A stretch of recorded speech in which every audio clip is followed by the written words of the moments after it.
Sean ustedes bienvenidas y bienvenidos, amigas, amigos, hermanas y hermanos, a una emisión más de esta segunda temporada de Radio Cosmos, un programa para una audiencia con conciencia donde el único límite eres tú.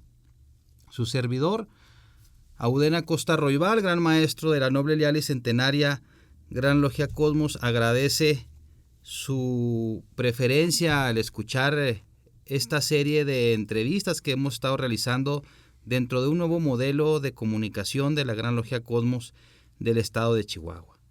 Hoy nos engalana la visita de una persona que es amiga de la masonería, una persona distinguida de nuestra comunidad que nos honra con su presencia en esta noche en la sección de visitantes distinguidos.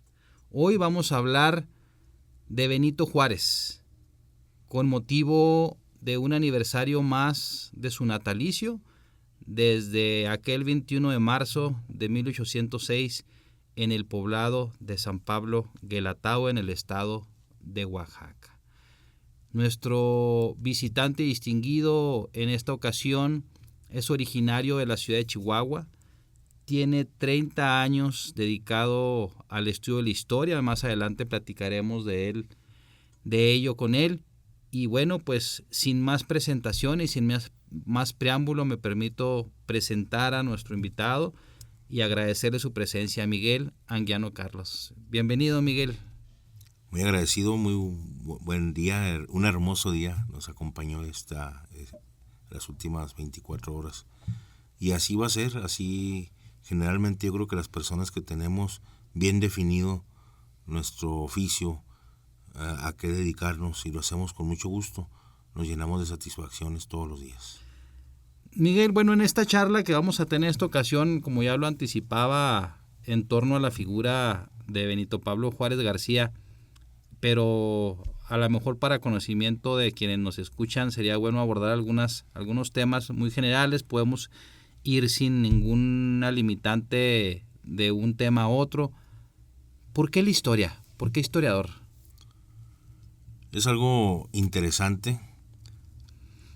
Según algunos estudiosos en la misma historia, el hombre toma conciencia de que somos pasajeros en esta vida, toma conciencia de su propia muerte, y así es como nace la historia según los griegos.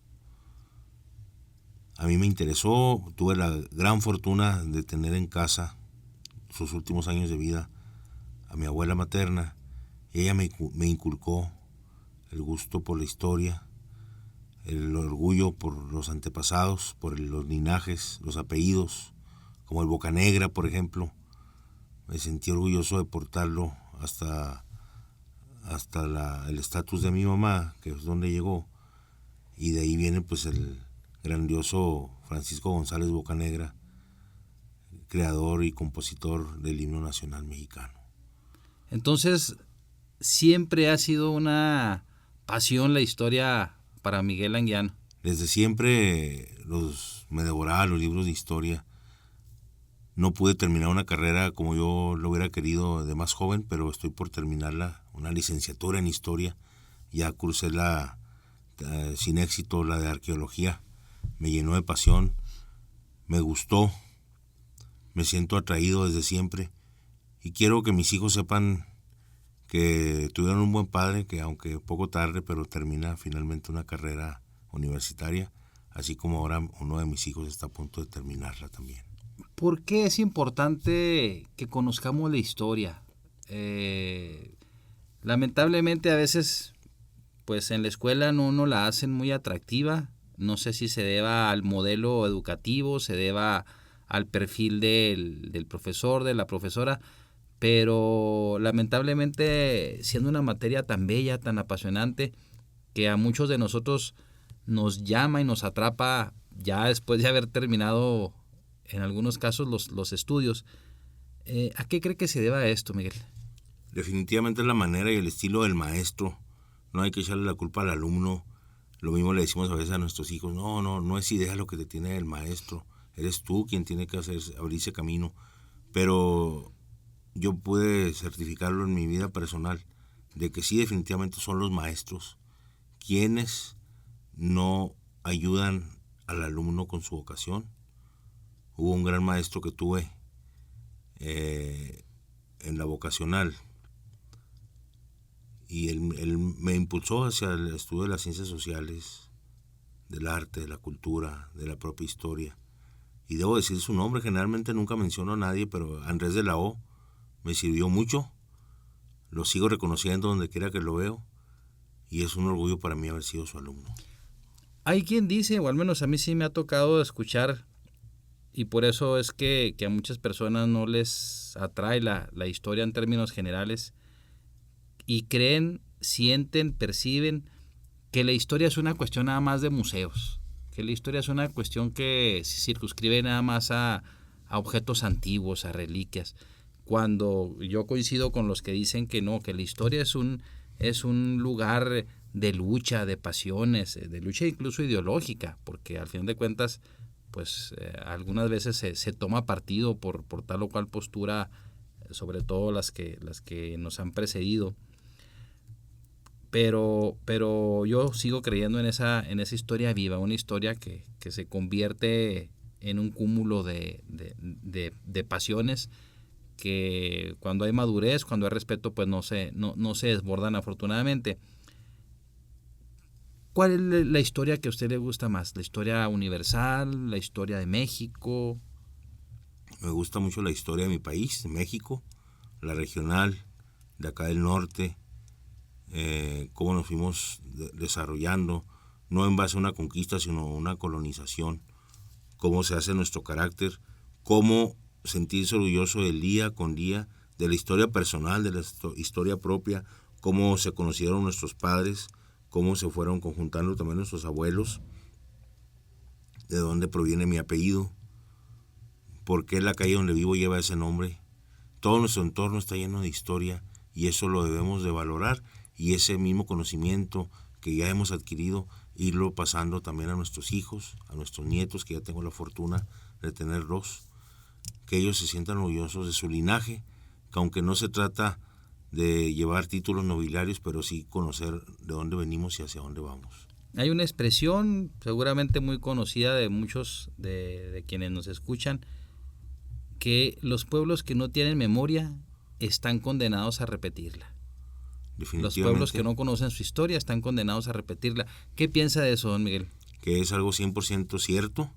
Tenemos que saber en qué nos hemos equivocado en el pasado para no repetir los mismos errores. No hablo con todo respeto, sin ofender a nadie, no cometer los errores del pasado, pues es no caer en los fanatismos. Etiquétese de cualquier manera. Todo fanatismo conlleva generalmente algo equivocado, y yo creo que tenemos la madurez histórica de haber pasado ya por muchos filtros y de ir mejorando estas generaciones nuevas. Yo considero que México y nuestros hijos, nuestros posteriores descendencias que vengan, vamos mejorando como raza humana, como pueblo mexicano, vamos superando muchos de los errores que en el pasado cometieron nuestros abuelos y bisabuelos. Muy bien, pues mencionábamos en un principio que independientemente de que abordemos algunas cuestiones generales, la temática principal aquí es, con motivo de un aniversario más del natalicio del Benemérito de las Américas, de Benito Juárez, vamos a hablar de su figura, de su trayectoria, de su dimensión, sobre todo humana, don Miguel. A mí me parece que en la medida en que realmente vamos viendo a ese Juárez como humano que era, con fallas, con virtudes, con defectos, con alegrías, con tristezas, pues creo que se agiganta incluso aún más su figura. Creo que la historia de bronce que se ha hecho de él por parte del sector oficial no lo ha quitado, no lo ha despersonalizado, y pues creo que es momento oportuno para empezar a rescatar a Benito Juárez, el hombre, el padre, el esposo, el hijo, por supuesto, el estadista. Y bueno, pues hoy el patriota, hoy estamos conmemorando prácticamente, decíamos, 112 años desde aquel 21 de marzo, ya lo decíamos, de 1806, cuando en aquel poblado, San Pablo Guelatao, en esta Oaxaca, un lugar un caserío de 20 viviendas, él mismo lo señala en Apuntes para mis hijos. ¿Por qué, como decía alguien, don Miguel, que en la vida de los grandes hombres hay 2 fechas que no se olvidan? El día de su nacimiento y el día de su muerte. Y que es los actos cívicos de homenaje de estas grandes personas no son actos sin sentido, sino que son actos que nos impulsan a transitar hacia mejores metas. ¿Por qué seguir recordando a Benito Juárez hoy en día?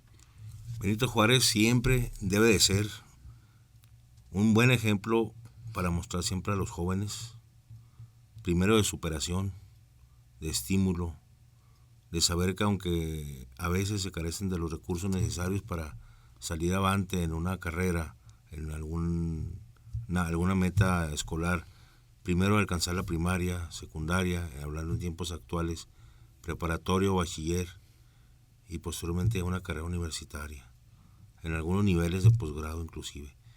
Pues de que nunca es imposible, aunque todo esté en contra, debemos de recordar ese ejemplo de superación del señor Juárez, dicho señor con todo respeto, señorón, y que finalmente él encuentra albergue, apoyo en una casa de gente en aquel tiempo, en las castas que se dividía la sociedad, pues más elevada a las que él pertenecía.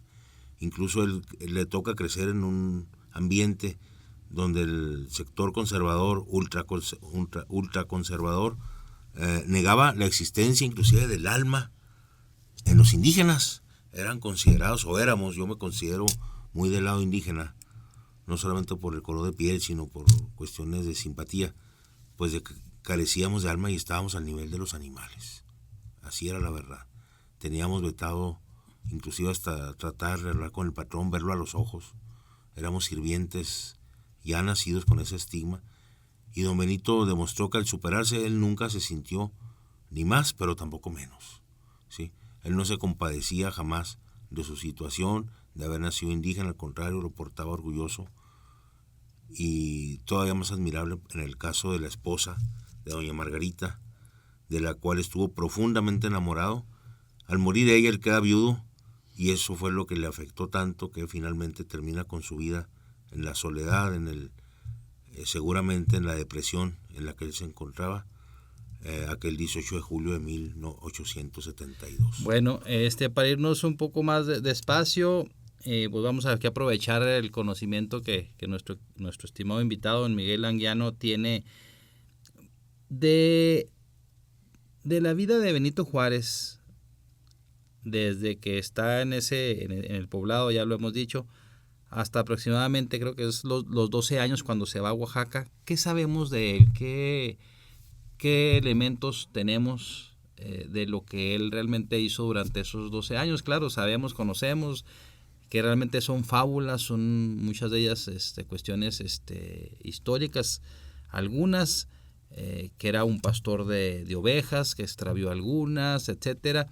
Pero, ¿qué datos fidedignos tenemos acerca de Benito Juárez de esa etapa hasta el momento en el que él se va en busca de su destino a Oaxaca?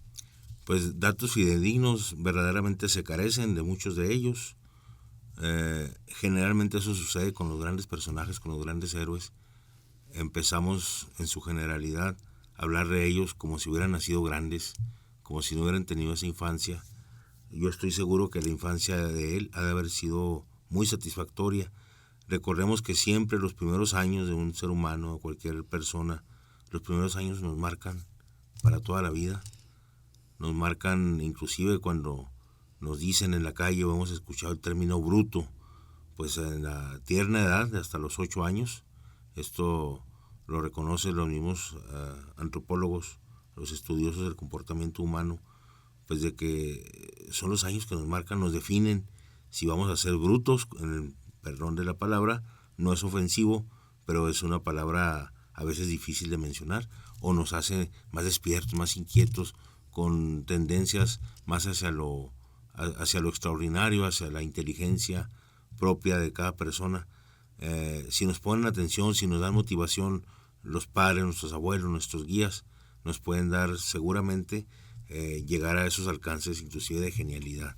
Juárez seguramente fue muy motivado, muy estimulado desde temprana edad por los adultos que lo rodeaban, tal vez seguramente hermanos, tíos y los mismos padres, sus padres biológicos, lo han de haber estimulado bastante, pero finalmente por cuestiones de poderle favorecer un poquito más en su formación académica, pues va y cae en una de las mejores casas, de las mejores familias, en ese entonces en la capital del estado de Oaxaca. Ahora él se traslada, recorre, no sé, creo que son aproximadamente, eran 12, 13 creo que leguas, en kilómetros actuales serían unos 30, 40 kilómetros que él tiene que caminar. Llega a la casa de don Antonio Maza, que era donde pues estaba su hermana, y bueno, es ahí donde él recurre, y ahí bueno, efectivamente más adelante hablaremos de ellos, se conoce con Margarita, con quien a mí me parece que incluso hasta en ese ámbito es un ejemplo, Benito Juárez, del amor romántico que debe tener el hombre por la mujer y viceversa. Basta con verificar la correspondencia que había entre ellos para darse cuenta del nivel de amor que se tenían. Sí, señor, por fortuna se pueden leer esas correspondencias, esas cartas, donde ellos se identificaron desde un principio y donde hubo esa especie de confabulación entre presente, futuro, pasado, ¿sí? Sin ponernos místicos, sino simplemente poniéndonos románticos, por el gusto poético, por la manera bonita de decir las cosas, y ahí es cuando se marca su destino, ¿sí? Desde luego el destino lo construimos día con día, y él supo llevarlo a cabo hasta el fin de sus días, que ya lo mencioné hace rato. Sí, que incluso, como dice aquí don Miguel, efectivamente Benito Juárez, pues como muchas y la mayoría, si no la totalidad de las personas, pues son un constructo de sí mismos, del día con día, de irse reinventando cada día para hacer una mejor versión de la anterior que teníamos. Y bueno, aunque en la historia pareciera que todo transita de un plumazo y a mí me gusta mucho cuando escuché a algún historiador que dice en los libros de historia, pues vemos de una página que Benito Juárez era un humilde pastor, creador de ovejas, y le damos vuelta a la página y ya está convertido en presidente de la República. Sí. Cuando bueno, pues para eso pues transcurrieron bastantes años que seguramente estuvieron cargados de muchas cosas buenas, de muchas cosas malas, de las cuales iremos aquí hablando con don Miguel. Ahora, Benito Juárez antes de Margarita ya había tenido un par de hijos, lo que pude leer, no recuerdo el nombre de los hijos y de la persona que no sé si había estado formalmente casada con él, pero él ya tenía hijos que, por cierto, hasta el último de sus días vio por ellos. Exactamente, nunca se desatendió de ellos, siempre estuvo al pendiente. Incluso me da mucho gusto ver fotografías de uno de los futuros hijos, todavía no nacía en este lapso que estamos platicando, pero llega a ser toda una personalidad grande, casi al nivel del padre. Ahora, Benito Juárez, por alguna razón, quizá de los mexicanos que nos han dado historia como país, como nación, pues quizá sea uno de los que más se ha escrito. Es un personaje que, a mi juicio, sin apasionamientos, pues creo que tiene la opinión favorable de la mayoría del pueblo de México. Pero sin embargo hay sectores que se convierten, siempre han sido sus detractores. Basta revisar la información que hay en internet, información obviamente que no corresponde a la realidad. Sus detractores siempre han utilizado desde que él vivía los mismos argumentos. Hablaremos más de ellos, sobre todo uno de los más álgidos, que es el Tratado Maclean Ocampo. Pero siempre son los mismos argumentos los que los enemigos de Juárez o los herederos de los enemigos de Juárez, ideológicamente hablando, siguen recurriendo siempre a los mismos argumentos. Pero ¿a qué se debe que este personaje, a la vez que esté tan enraizado, sea tan polémico todavía para algunas personas? Pues es polémico precisamente porque hay mala información, gente que desde siempre lo quiso denostar su actuación en la política. Yo creo que los hechos están a la vista, no existen casualidades. Los resultados los palpamos día con día. Y a veces se menciona que él tenía ciertas simpatías por algún país extranjero, etcétera, pero los resultados están a la vista y nada de lo que se le acusa se comprobó ni se llevó a cabo, ¿sí? Se dice que porque inclusive hasta la muerte lo había salvado de ser dictador. Es un tema muy delicado, pero no es así, no se convirtió jamás en eso y él no iba a esperar a que la muerte lo salvara, ¿sí? Yo creo que el hombre en general somos responsables de nuestros propios procederes antiguos o recientes, y la intención de Juárez siempre fue enaltecer nuestro país, enaltecer a sus compatriotas. Él nunca pensaba seguramente en sí mismo, pero haciendo esto que acabo de mencionar, él solo se fue construyendo el lugar donde hoy lo tenemos, la mayoría de los mexicanos. Ahora, don Miguel, quizá a muchas personas de las que nos están escuchando les pueda resultar una sorpresa algunas de las cosas que estaremos aquí comentando, pero Juárez, lejos de esa imagen que tenemos de un rostro adusto, incluso de roca, dicen algunos, pero era un hombre, y repito, y a mí me gusta verlo así, un hombre, un ser humano al que por obvias razones todo lo humano le era inherente. Que seguramente cuando estuvo en Nueva Orleans, que trabajó en una fábrica de puros, pues se echaba su purito, se echaba su vinito, no sé qué tipo de vida acostumbraría, que reía, que tenía sentido del humor, que era un gran bailador. Era un hombre alegre, le gustaban las polcas. Las polcas, digo la música, estimados amigos del público, no las polcas, no era el sobrenombre de algunas servidoras que a veces solían aparecer en la vida de los políticos. Don Benito Juárez fue fiel marido, amoroso padre, extraordinario ser humano, digno de seguir su ejemplo. ¿Y por qué decimos esto? Porque existen estas crónicas, existe una crónica hermosa que al llegar al pueblo de Rosales lo aborda un ciguito con un tambor. Debo de tener el nombre, no lo recuerdo en este momento, prometo en alguna ocasión que me puedan volver a invitar aquí a Radio Cosmos, con todo gusto traer esta información completa, pero este ciguito le dijo textualmente que no necesitaba tener el sentido de la vista para poder ver y poder comprender que tenía ante sí a una gran persona, a un extraordinario ser humano y a un presidente de la República que era un verdadero líder de su rebaño, de nosotros los mexicanos. Sí, y bueno, esas anécdotas como otras porque hay cosas que hasta un ciego puede ver.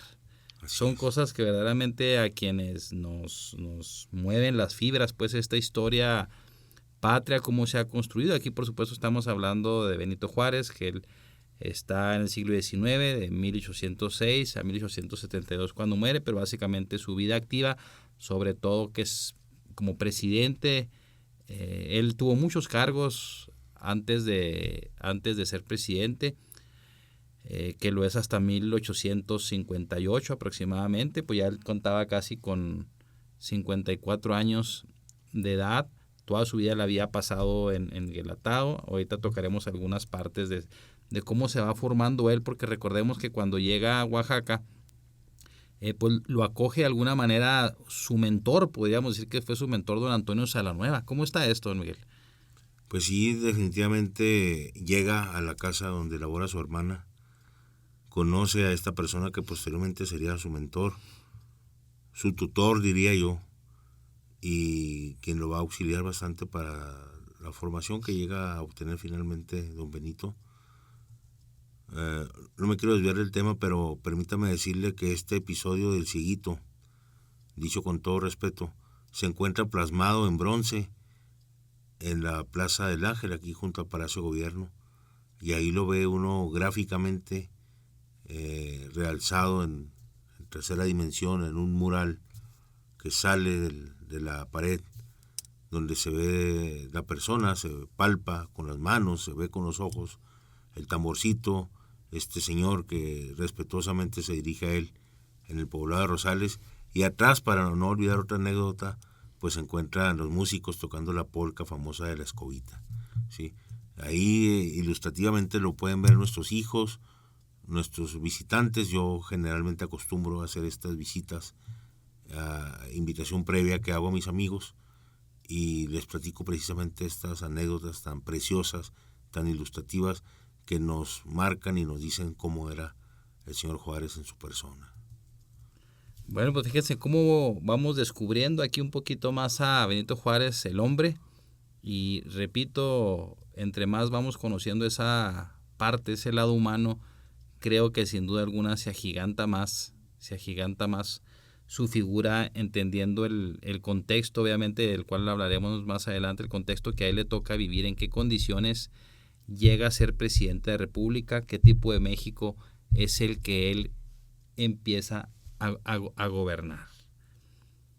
Sí, señor.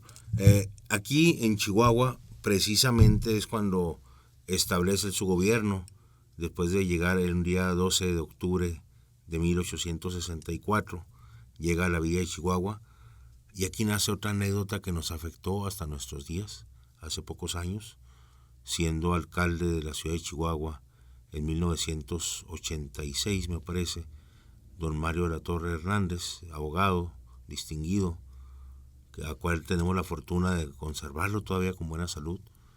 Pues bien, se le presentan unos abogados de un banco anexo a lo que ahora es la presidencia municipal, Banamex, y le llevan un requerimiento oficial donde tiene que desalojar la presidencia municipal en ese momento o pagar la renta de 120 años. ¿Sí? Le daban esas dos opciones al abogado alcalde. Él revisa los documentos y ve que efectivamente solamente faltaba la asistencia, la presencia de un actuario por el lado civil o algo así llamarle.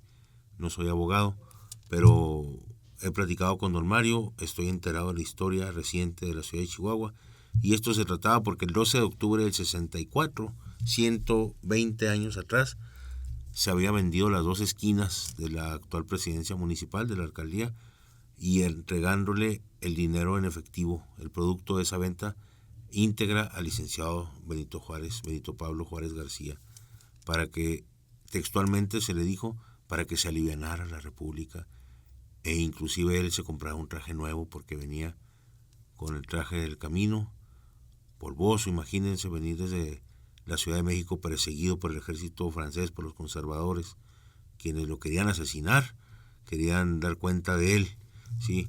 Sepultándolo donde cayera y enterrando junto con él a la República y a las leyes que de ella emanaban de la Constitución. Me parece que del 57, corríjame si me equivoco, por favor. Pues bien, se le entregó el dinero, nos quedamos con la presidencia pequeña, la mitad, la tercera parte de lo que es ahora, la parte central, el pórtico, y ese dinero se le entregó íntegro a don Benito. 120 años después nos querían dejar sin nada, sin la parte central, y tuvo que venir a solicitud de don Mario de la Torre, quien fuera a Ciudad de México a entrevistarse con el presidente de la Madrid. Vino el señor presidente, quien no estaba enterado que tenía una deuda histórica con el pueblo de Chihuahua. No Miguel de la Madrid, sino don Benito Juárez, o sea, la presidencia, la institución de la presidencia de la República tenía esa deuda histórica enorme con la ciudad de Chihuahua, con el pueblo de aquí del centro del estado. Vino, compró los dos edificios a los dos bancos.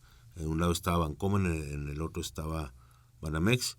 Y ahí está la placa en el candil del lado derecho en la puerta principal, donde dice que en 1988 el presidente Miguel de la Madrid Hurtado hizo justicia, hizo valer la ley para la capital del estado y nos devuelven esa fecha, el 2 de junio del 88, nos devuelven los dos edificios aledaños y los chihuahuenses volvimos a recuperar la magnitud de la alcaldía municipal, de la presidencia, del edificio. Y yo cuando nací y hasta ya en la edad de bachilleres, conocía la presidencia municipal, que era un pedacito nada más. Ahora ya lo hemos rescatado y gracias a que se hizo justicia de un acto en el que se le había apoyado con el dinero en efectivo, al presidente don Benito Juárez García. Bueno, pues fíjese ve ahí qué datos tan importantes nos está proporcionando aquí don Miguel Anguiano, para que conozcamos y muchas veces valoremos lo que tenemos, porque a veces vemos las cosas y pensamos que así han sido siempre, cuando no es así. Y bueno, también en la presidencia de don Mario de la Torre, creo que es también cuando se reivindica un poco la figura y se le nombra, se le da vigencia a aquel petitorio de Benito Juárez y desde entonces se le pasa incluso lista de presente en el Cabildo, algo así. Sí, nuestro respeto. Yo en lo personal me refiero a un servidor nada más, exclusivamente. Le reconozco a Mario Latorre Hernández la fortaleza de haber rescatado el edificio, pero también la iniciativa de pase de lista y del asiento que tiene permanentemente el nombre anexo, rotulado, aunque sea en pequeña letra, pero es el lugar de honor de licenciado Benito Pablo Juárez García, que está en el Salón de Cabildos. Muy bien. Oiga, don Miguel, y bueno, pues sí hablamos de Benito Juárez, seguiremos hablando de él, de su gran figura, aun y cuando esto dicho con cuidado, pero creo que sin apasionamiento, pues él estuvo rodeado de hombres que tal vez en algunos ámbitos eran más ilustrados, más brillantes que él, como por mencionar a un Melchor Ocampo, pero por alguna razón él tenía todas las circunstancias que hacían de él la persona indicada para encabezar a todo ese gran grupo de liberales de esa época. ¿A qué se debería esto, don Miguel? Porque, bueno, la vida, hay muchos, ¿verdad?, que estuvieron junto con él, pero otros de los que a mí me apasiona mucho, me gusta su historia, es la de Melchor Ocampo.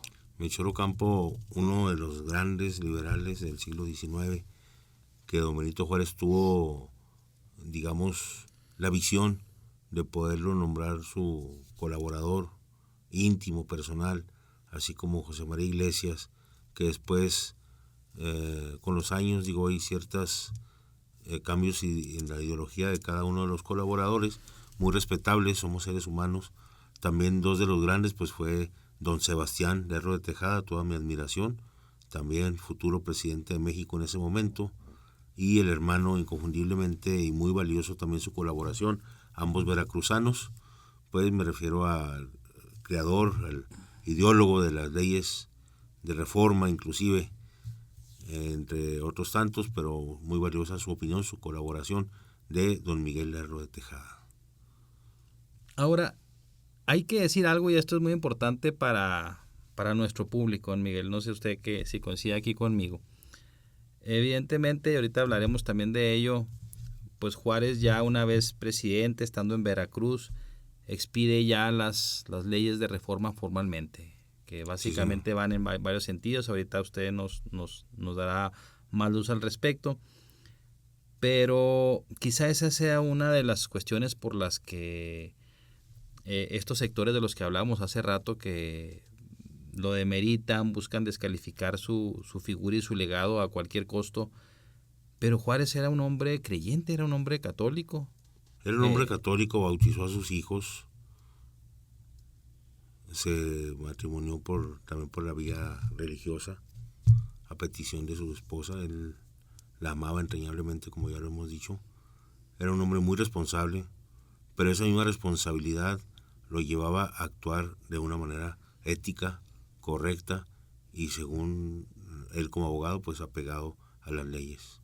Sí, eso es vivir en paz, serán los resultados, digamos, adecuados de poder llevar una vida conforme a sus preceptos que él tenía muy arraigados al haber sido abogado, ¿sí? El haber crecido en un ambiente hostil. No era venganza, era nada más vivir apegados a la ley. Sí. Pues a veces también somos producto de la historia que nos toca vivir y bueno, pues Benito Juárez, junto con todos estos hombres de los que hemos estado hablando, e incluso algunas mujeres que seguramente estuvieron también ahí colaborando,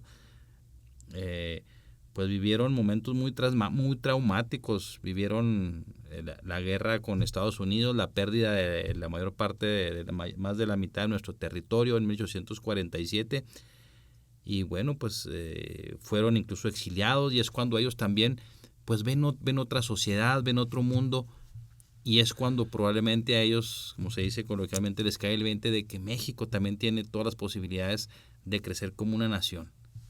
Tenemos todo para poder salir adelante, siempre hemos sabido salir adelante gracias al ejemplo del señor Juárez, de todos los liberales de esta época, que deben de seguir siendo inspiración para los nuevos mexicanos, para los nuevos gobiernos.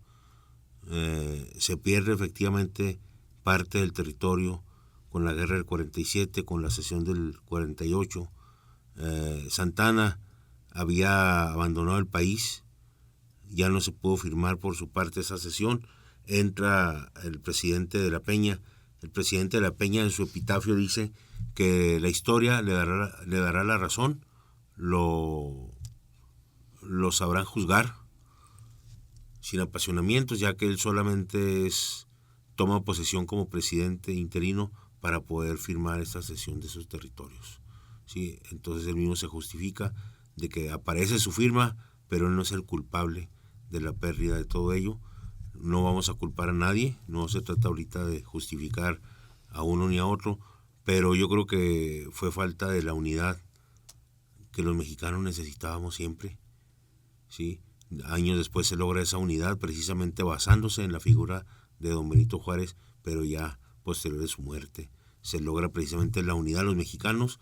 Hubo un presidente también que pudo comprender esa necesidad y vio en la figura del señor Juárez la gran oportunidad que México necesitaba de mantenernos unidos en base y en el ideario, en la ideología, pues en la manera de ser y incluso teniendo, suena muy romántico decirlo, pero ya teníamos la figura fraternal, la figura gloriosa de, vamos a decirlo tal como es, sin falta de respeto para nadie, de un indígena que logra superarse a sí mismo y logra el puesto más alto político en nuestra nación mexicana.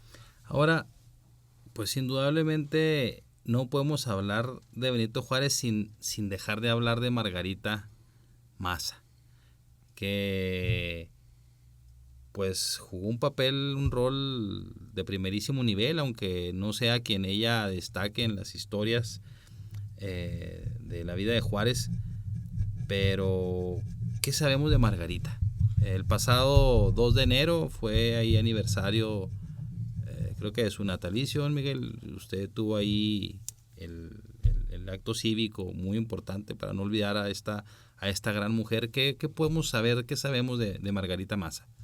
De Margarita Maza sigue teniendo gente que la seguimos respetando, una mujer que no conocimos, que no tratamos a manera personal, pero que nos recuerda que para ella no existían las clases sociales. Ella veía a Benito, el hombre, el ser humano, el futuro padre, el excelente esposo.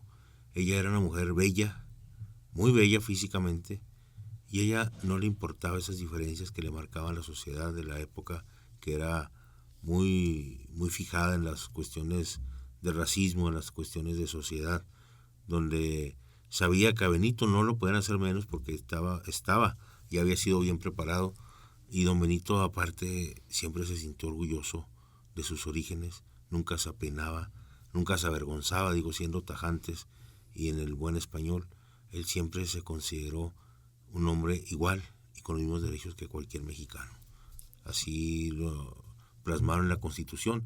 Esta fue la mejor Constitución que hemos tenido, tanto así que la del 17, 70 años después, básicamente viene siendo lo mismo, más que cambiando algunos puntos y comas, pero básicamente es la misma Constitución. Pues sí, efectivamente, sí. De hecho la primera hoja, por decirlo de alguna manera, de la Constitución de 1917 es que reforma la de 1857, y muchos de los artículos de esta pues pasan tal y cual sí, a la del 17, con algunos cambios ya en algunos derechos sociales de avanzada que también los constituyentes hacen. Pero bueno, eso ya será motivo de otra invitación que le hagamos, don Miguel, para hablar de los constituyentes del 17 y de la Constitución que actualmente nos rige, y que bueno, el año pasado acabamos de celebrar el centenario de ella.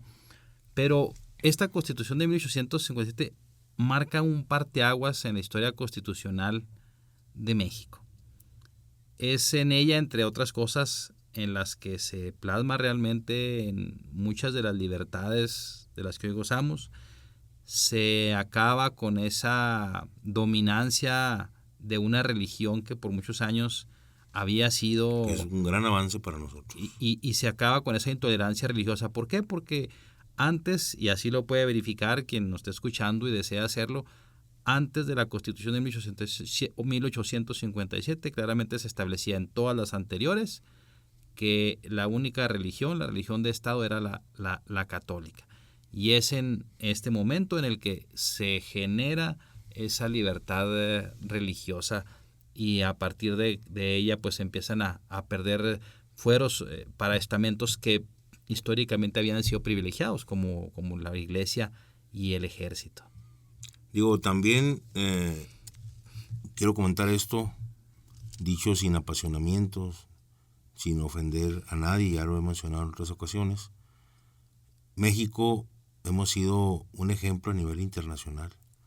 Jurídicamente llevamos un avance, si lo comparamos con otros reglamentos políticos, llámese constituciones, cartas magnas, como sea, en otros países del orbe, les llevamos cerca de mínimo 150 años hasta 200 años de avance en lo político, en los derechos humanos, los derechos de las mujeres, derechos de los niños, derechos de los indígenas, hasta derechos de los pacientes en los hospitales, vaya.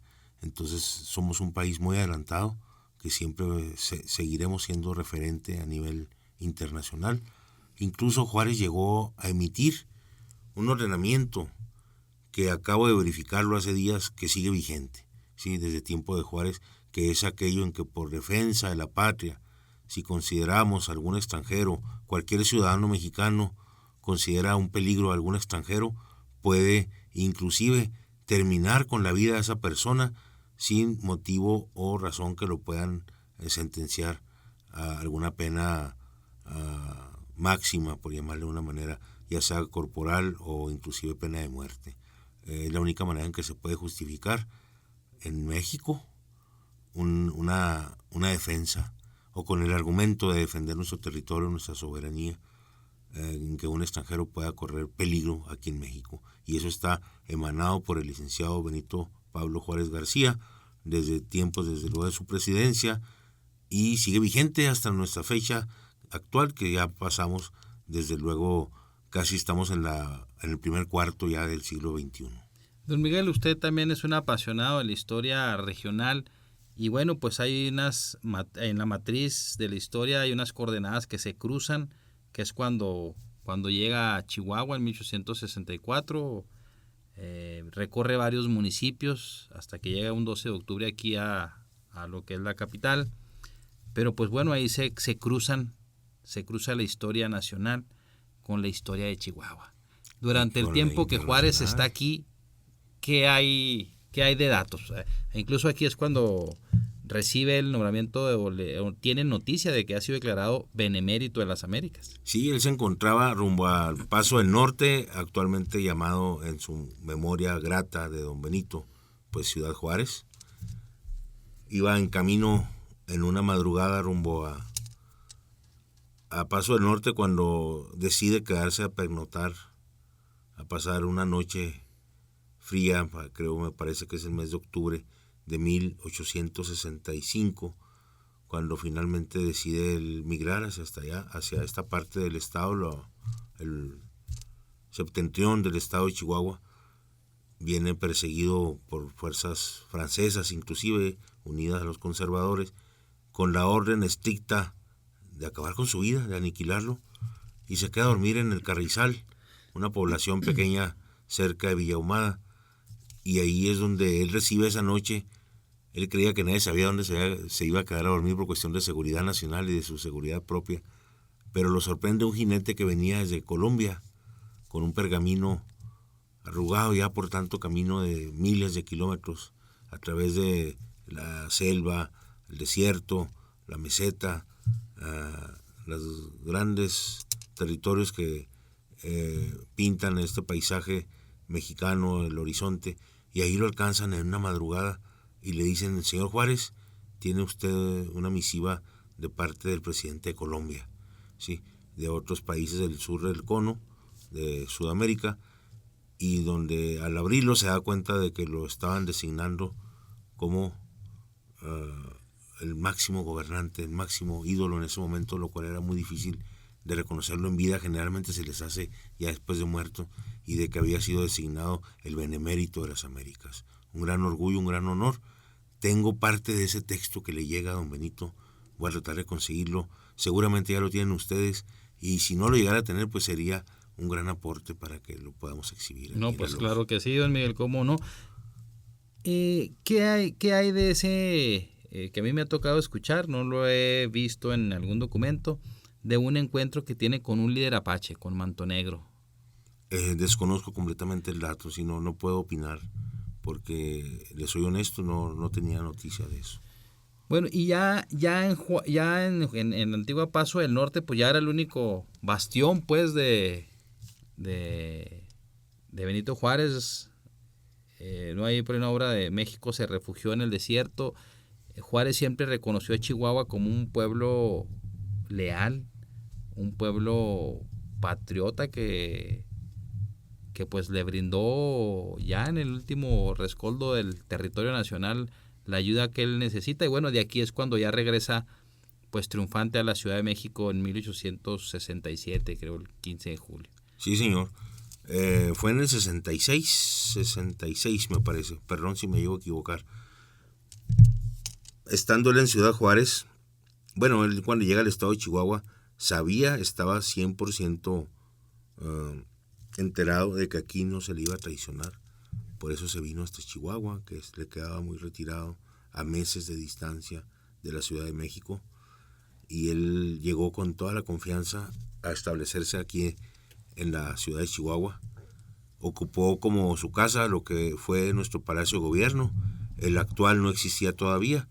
El Palacio de Gobierno era una casa que se le había comprado a una familia de criollos descendientes de españoles, en lo que ahora es la calle que lleva su nombre precisamente, calle Juárez, con la calle Quinta. Era nuestro Palacio de Gobierno, y él decidió, incluso se le ofreció por parte de la ciudadanía chihuahuense, que ahí estableciera su casa, su hogar. De manera, se sabía que iba a ser provisional, porque el objetivo es de lograr regresar a la Ciudad de México y seguir con su gobierno de una manera pacífica, que finalmente lo logra. Al irse a Ciudad Juárez, sabía que se iba a enfrentar con muchos peligros, no solamente el ejército que lo perseguía invasor, sino incluso el ataque de esos apaches que se menciona, que es primera noticia de que se había entrevistado con alguno de ellos. Seguramente así fue. Él fue un gobernante para todos, y todo el mundo lo veía con afecto, incluso con cariño, como si se tratara del tata, del papá de todos los mexicanos, ¿sí? Su gran calidad humana, su acercamiento con los políticos. Tuvo un recibimiento aquí en la ciudad de Chihuahua, en una de las casonas de la avenida Zarco, que todavía siguen existiendo. Le hicieron una recepción el gobernador Revilla, Berardo Revilla, era gobernador en ese momento. Después entra un cambio de gobierno con el general Manuel Ojinaga, el más joven de todos los gobernantes que hemos tenido, de 32 años, ya era nuestro gobernador, y posteriormente el general Ángel Trías también toma posesión. Eran hombres de toda la confianza de don Benito, y ellos lo reciben aquí con los brazos abiertos y el apoyo de todos los chihuahuenses, todas las clases sociales. Quizá una de las cuestiones por las que todavía Juárez pues es recordado por propios y extraños, pero hasta me atrevería a decir que sus enemigos no dejan de reconocer que era un hombre honesto, que como político fue un hombre honesto. Uno revisa el testamento que deja y realmente no deja una gran fortuna. Lamentablemente, como hoy estamos acostumbrados a ver el patrimonio que acumulan los políticos, muchos de ellos, Juárez incluso duró años sin cobrar salario como presidente. En la época de la intervención francesa, cuando Maximiliano, dicen algunos, como se dice coloquialmente, para sus chuchulucos, tenía un presupuesto de $1,000,000 pesos, Juárez cobraba 36,000 pesos al año. Entonces creo que esa es una de las cuestiones que es importante traer a conocer. Don Miguel, no sé si usted lo ve de esa manera, el ejemplo que él, y por eso creo que se convierte, entre otras cosas, en un modelo, en un arquetipo del gobernante probo, del gobernante honesto, del gobernante que realmente antepone los intereses de la patria, del país, por encima de los intereses personales. Lamentablemente este tipo de acciones pues hoy son hasta cierto punto escasas. Sí, definitivamente, sí, lo que usted acaba de mencionar, 100% documentado, 100% real. No hay nada de que avergonzarnos de don Benito, al contrario, nos sentimos orgullosos. Otro de los grandes hechos históricos, pero esto es generado por la naturaleza, estando don Benito en Paso del Norte, se desborda por lluvias torrenciales, se desborda el río Bravo y nos roba un pedazo de territorio adicional que ya se habían llevado en el 48. Bien, es la pérdida del chamizal. Pero curiosamente pasan exactamente 100 años justos cuando finalmente se había ya negociado con Lyndon B. Johnson, presidente de los Estados Unidos ya en los 60, el siglo pasado, el siglo XX, y se logra recuperar el chamizal, pero ya de manera pacífica, ya no hubo balas, ya no hubo intereses, digamos, pesados para que México pudiera recuperar ese territorio, que aunque parece pequeño, pues era una franja de varias hectáreas, y finalmente se recupera justamente a los 100 años de haber estado don Benito viviendo, radicado en Paso del Norte. Bueno, no, pues todavía creo que quedan muchas cosas por comentar, don Miguel, y yo creo que eso es el pretexto ideal para invitarle y seguir charlando acerca de la vida de Benito Juárez, de Margarita Maza, revisar un poco más a lo mejor su entorno, su familiar, los hijos que eran su mayor tesoro y cómo pierde a dos en Estados Unidos cuando ya Margarita se encuentra ya literalmente prácticamente de hambre y de frío, sus más queridos hijos, y él encabezando la resistencia nacional en contra del Segundo Imperio. Y luego ya pues cuando fusila a Maximiliano, que también por ahí hay algunas teorías muy interesantes de que no lo mató porque ambos eran masones, y Maximiliano termina como justo armas allá, creo que en El Salvador. Algo así, exactamente. Pues muy interesante, les agradezco la invitación. Prometo la siguiente vez que venga, por favor, si hay algún cuestionamiento por parte del público que nos está escuchando, pues que se comuniquen vía redes sociales o en lo que estemos conectados. Les aseguro que vamos a poder salir avantes de todo cuestionamiento, siempre preocupados por enaltecer la magna figura de don Benito Juárez García. Una reflexión para quienes nos escuchan, don Miguel, de por qué vale la pena seguir recordando a estos hombres, y particularmente este 21 de marzo a Benito Juárez. ¿Qué es lo que ahorita en estos momentos en los que nos encontramos es importante recordar de él? Pues poner a don Benito en el contexto actual, ahorita en la calle, sí, en el recuerdo, pasándolo a nuestros hijos, a nuestros nietos, es poder enaltecer y poner en lo más alto esos valores personales, valores éticos y morales que don Benito Juárez dejó para la posteridad, para la educación de nuestros jóvenes, de que sea siempre el ideario de Juárez una especie de parámetro que podamos llevar siempre en el corazón, siempre tatuados dentro de nosotros, para poder llegar a ser de nuevo esa gran nación mexicana, ejemplo de toda la humanidad entera. Bueno, pues ahí tiene usted el mensaje de nuestro invitado especial en esta ocasión, don Miguel Anguiano Carlos, un historiador apasionado de la misma, y que seguramente pues sigue cultivando el conocimiento de la historia. Y muchas gracias, don Miguel, por transmitirnos todos sus conocimientos, toda la experiencia que durante tanto tiempo usted ha tenido. Yo particularmente como gran maestro me siento muy complacido de contar con usted, nos distingue su visita, y yo espero que no sea la primera y la última vez que esté aquí en estos micrófonos y en esta cabina. Lo agradezco, lo valoro, y reciban ustedes en su casa un saludo de un servidor, pero sobre todo les repito, siempre enalteciendo los más altos valores de la nación mexicana, y que fue precisamente la persona de don Benito Juárez quien nos lo inculcó y además nos puso el ejemplo. Muchas gracias. Pues muchas gracias. Esto fue una emisión más de Radio Cosmos, un programa para una audiencia con conciencia donde el único límite eres tú. Nos vemos en próximas emisiones. Muchas gracias.